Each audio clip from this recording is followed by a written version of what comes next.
Святвечір починається тоді, коли в домі запахне калачами. М'якими, теплими, живими. Адже калач – це не просто хліб, це оберіг, який стояв на наших столах з давніх давен, щоб в кожному домі панували мир, злагода і спокій.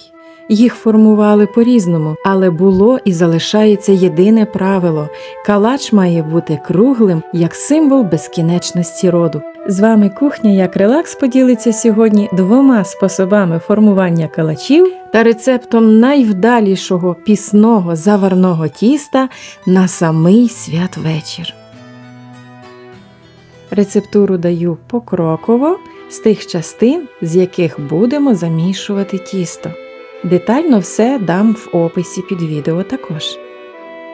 Основна частина нашого тіста буде заварною. Адже під час заварювання крохмаль у борошні клейстеризується, він поглинає більше води і утримує її під час випікання. І так як заварка утримує більше рідини, тож готовий виріб не швидко черствіє, залишається ніжним, вологим, бо саме тісто еластичне і дає м'яку, пухку і дуже свіжу м'якушку. Але є, друзі, і ще один важливий нюанс. Так як наше тісто пісне, ми захочемо його посмакувати на святий вечір, де всі пісні страви, то калачі мають бути ще й і ароматними, смачними. І під час заварювання відбуваються зміни в крохмалі і в білках. Це робить смак тіста глибшим і солодшим навіть без додаткового цукру. Окрім того, ще й і скоринка буде яскравою, рум'яною, бо ж ми не можемо використовувати ані жовток, ані молоко, бо це пісні калачі. Поки заварне тісто відпочиває, готуємо наші дріжджі, аби вони запрацювали і потім пришвидшили піднімання тіста.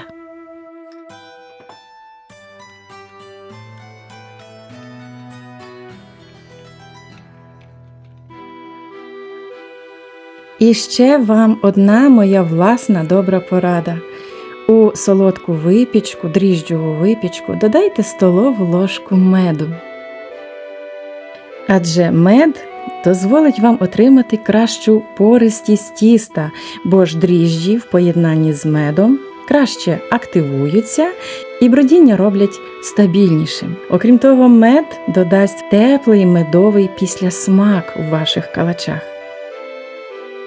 Дріжджі заактивізувалися, і ми вливаємо їх до заварної основи.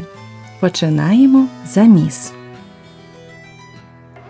Тісто спочатку рідке, тому я використовую насадку весло, а вже пізніше замінюю його на гак для тіста. Вливаємо медовий розчин. Мед з олією нагрівся та чудово розтопився. І вже поступово починаємо вводити наше борошно з маленькою дрібкою ванілі для аромату. Своїми рецептами я ділюся з вами, бо бачу вашу в них потребу, але і сама потребую вашої, друзі, підтримки. І якщо ви активні, моя робота не пропадає марно. YouTube рекомендує її все більшій кількості глядачів. Тож вподобайка та коментар – це розуміння Ютубом важливості відеорецепту. Вимішуємо доти, доки тісто максимально не збагатиться киснем і в ньому не виробиться клейковина. Тоді накриваємо його рушничком і, в залежності від температури в вашій кімнаті, ставимо або на годинку, або на 1,5 підніматися. Його ниточки прямо видно, наскільки воно ніжне і пухке. Ну а далі, друзі, починається магічний процес.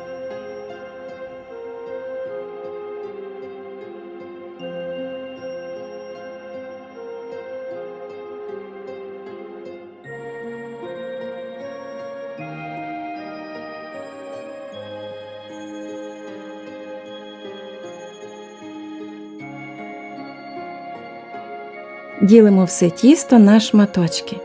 Я розділила на 9 і зробила 2 калачі – менший з 4 і більший з 5 сплетінь.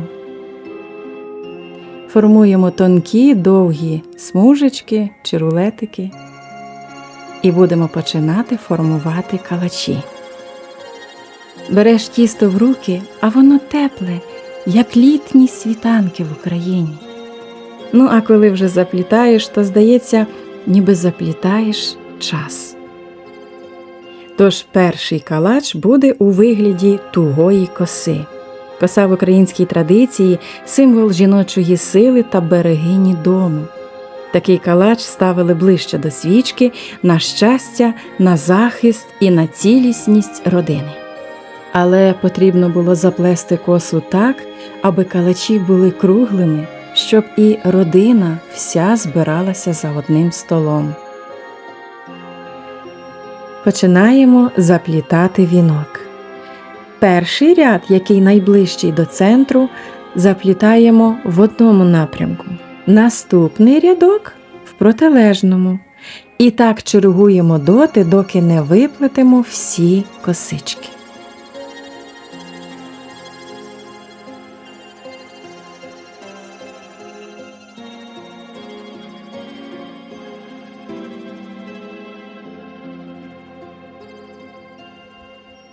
Середину калача звільняємо від посуду, гарно ущільнюємо та даємо 20-30 хвилин підійти. Замість яйця та молока для додаткового кольору скоринки використайте міцну чайну заварку, бо ж тісто в нас пісне. Другий калач вибірково посипаємо маком. Випікаємо в духовці 40 хвилин при 180 градусів. Але в кожного духовка різна, тож зважайте, аби калачі не припеклися зверху. Даємо калачам трошки охолонути та для надання додаткового святкового глянцю змащуємо калачі цукровим сиропом.